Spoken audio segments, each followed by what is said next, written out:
Hey everyone, and welcome to WCNC Charlotte's podcast, Off the Clock with Carboni. I'm WCNC Charlotte Sports Director Nick Carboni, and this is my weekly conversation with somebody in Charlotte with a unique sports story to tell. We do these every Friday, and it would really be super helpful if you could hit follow or subscribe for WCNC Charlotte's Off the Clock podcast on YouTube, Spotify, and Apple Podcasts. And hey, that way you'll know when we release these hopefully fun, informative conversations with the people who make our sports scene in this city and this area so great.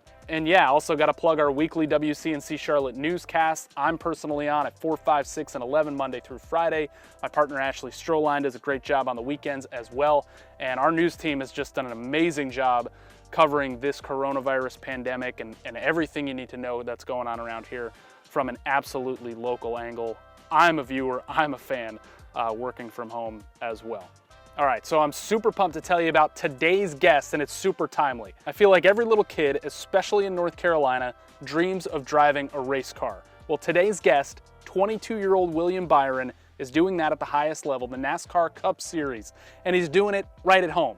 Growing up in Charlotte, William dreamed of being the next great racer like Jimmie Johnson, and now they're teammates at Hendrick Motorsports. And he's just making the cut right now for this year's postseason with one race left at Daytona this Saturday on WCNC Charlotte. And his teammate and hero, Jimmie Johnson, he's fighting for a spot. Gonna be really interesting.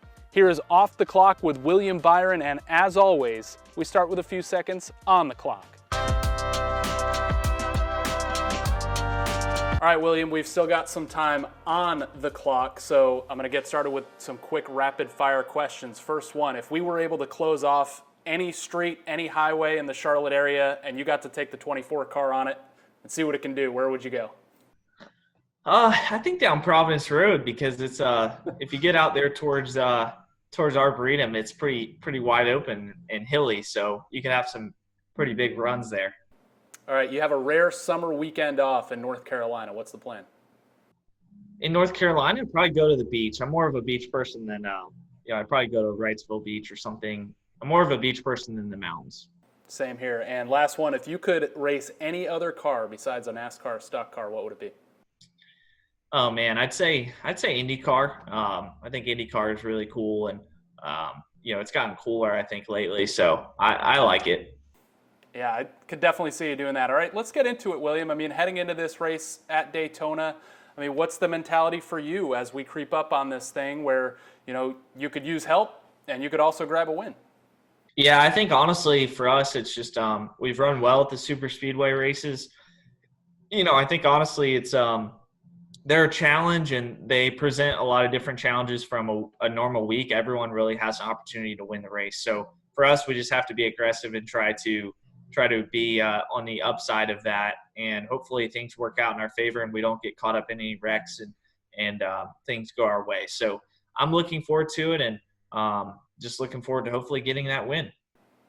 I think, you're one of the drivers that fans just really relate to in a lot of ways. So take fans inside the driver's seat at Daytona and what you're thinking going into each of those 4 turns as you navigate that track.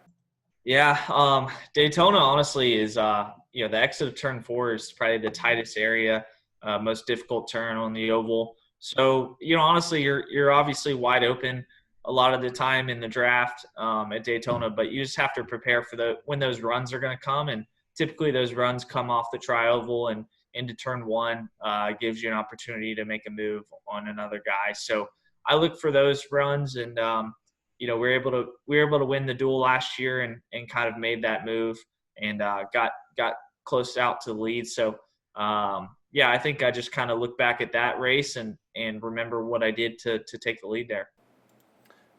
Growing up in Charlotte, do you remember the first race you watched on TV that first piqued your interest in this sport? Man, I think the first race I watched on TV was I think it was a truck race, and I was just intrigued from the start. I watched a lot of the truck races growing up as a kid, and then I became a big Jimmie Johnson fan as I watched the Cup Series, and he obviously had a lot of success as I grew up. I think I started watching him in probably 2005. So it's been really cool to watch how racing's evolved over the last really 15 years of my life. Tell us about the first time you actually got into a car. I mean, you were somewhere around 14 or 15 years old, and what was the race and what was the feeling like to be in a race car for the first time? Yeah, the first time for me was at Charlotte Motor Speedway in the outside the track at the 5th Mile track out there, and I got a chance to drive the Legend car and just was blown away by how cool it was and how much adrenaline I had going through me, and just was an amazing feeling to drive that car, and kind of thinking about it just gets you that memory back to what it was like and how much has changed since that moment. So it's been really cool, and I knew I had the bug for it as soon as I drove that car. Just a quick break and I'll be out of your hair, reminding you to subscribe and follow when you can on YouTube, iTunes, and Apple Podcasts, and catch our coverage of the Daytona race, WCNC Charlotte, all through the weekend. Now back to my chat with William Byron, who, by the way, had his first success as a driver in iRacing. I ask a lot of NFL players this, but I haven't asked a NASCAR driver this. Did you have a welcome to the Cup Series moment, and what was it? Yeah, I think honestly my rookie year, just the first race, I rolled off in the dual race side by side with Jimmie Johnson on the grid, and just seeing his car and his name on the door was just an incredible feeling. So honestly, that was my first kind of welcome to the Cup Series moment, was right off the bat, and I quickly had to kind of remember that I'm out there racing everybody and not just trying to ride around behind them. So it was really cool.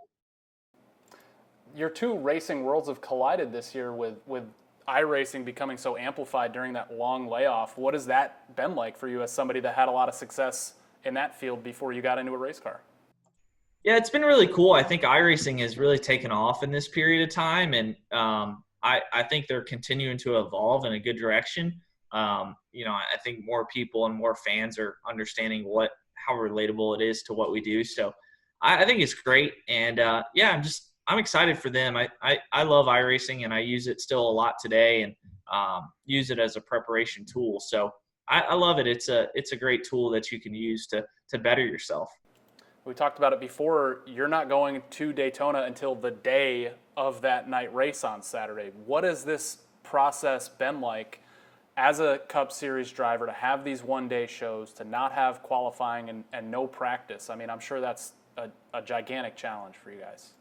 It is. It's I think we use our notebook more than ever nowadays, and our simulation tools are critical in how you set up the car. So I think honestly for us, we just have to use the simulation that we've been using and the things that we've been using to set the car up, and past knowledge as well. So it all kind of jumbles together. But I think our guys have done a good job unloading a good car and really using the tools that we have at our disposal. And last question, I know for us it's been amazing to see, you being from Charlotte, having all the success you've had, being on the Cup Series now, and being able to qualify for playoffs and contend every race.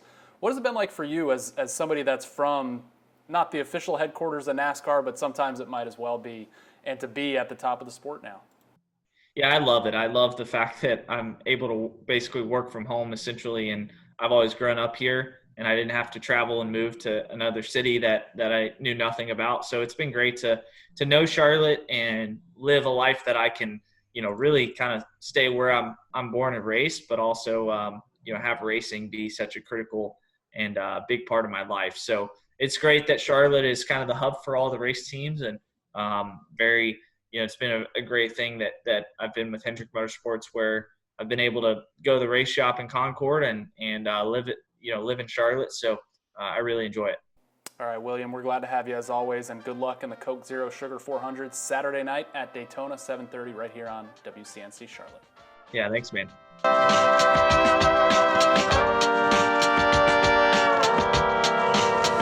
All right, thanks again to William, and best of luck at Daytona. He's got a great handle on the track. He's got a dual win and a pole win there. And thanks to you for listening, following, and subscribing, and hopefully for watching on WCNC Charlotte. Glad to have you. We'll do it again next Friday on Off the Clock.